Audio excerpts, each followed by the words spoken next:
नमस्कार दोस्तों, आज की कहानी है वफादार नेवला। एक छोटे से गांव में एक किसान अपनी पत्नी और छोटे बेटे के साथ रहता था।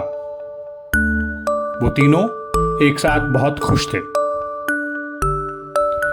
एक दिन जब किसान खेत में काम कर रहा था तो उसे एक नेवले का बच्चा मिला। उसने नेवले को पालने का मन बनाया। फिर किसान ने नेवले को कपड़े में लपेटा और वो उसे अपने साथ घर ले गया। घर पहुंचकर उसने देखभाल करने के लिए नेवले का बच्चा अपनी पत्नी को दे दिया। किसान ने कहा, देखो आज मुझे खेत में क्या मिला। ये नेवला एक दिन हमारे बेटे के लिए एक अच्छा पालतू जानवर बनेगा। वो नेवला सचमुच एक वफादार पालतू जानवर था। वो दिन भर बच्चे के पालने के पास बैठा रहता। लेकिन किसान की पत्नी ने नेवले पर कभी भी भरोसा नहीं किया। वो हमेशा कहती रहती, किसी दिन ये नेवला मेरे बेटे को कोई न कोई नुकसान जरूर पहुंचाएगा। लेकिन किसान अपनी पत्नी की बात पर कोई ध्यान नहीं देता था। एक दिन किसान की पत्नी बाजार जा रही थी। उसने किसान से कहा, जरा बेटे का ख्याल रखना, मैं कुछ समय के लिए बाहर जा रही हूं और मैं अपने बेटे को नेवले के साथ अकेला नहीं छोड़ना चाहती हूं। किसान बेटे की देखभाल करने के लिए राजी हो गया। थोड़ी देर बाद किसान का एक दोस्त आया और उसने उससे घूमने चलने को कहा।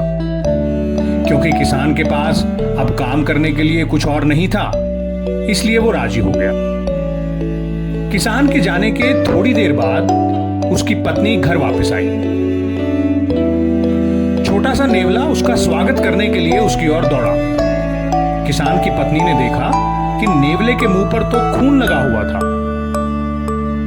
वो जोर से चिल्लाई, तुमने ये क्या किया?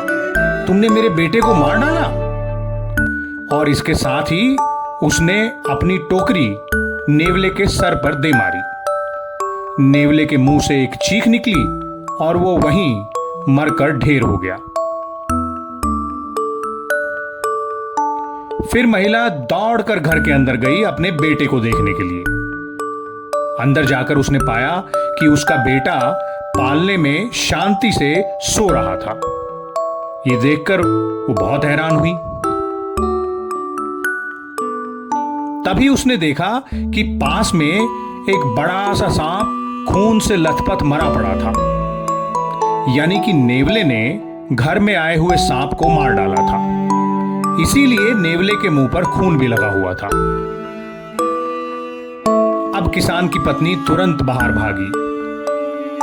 वो नेवले को देखकर रोई और कहा, तुमने उस काले सांप को मारकर मेरे बेटे की जान बचाई।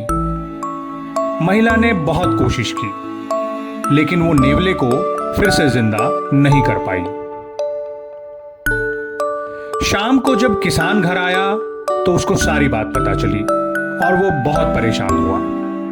उसने अपनी पत्नी को कहा, अरे तुमने इतनी जल्दबाजी क्यों की?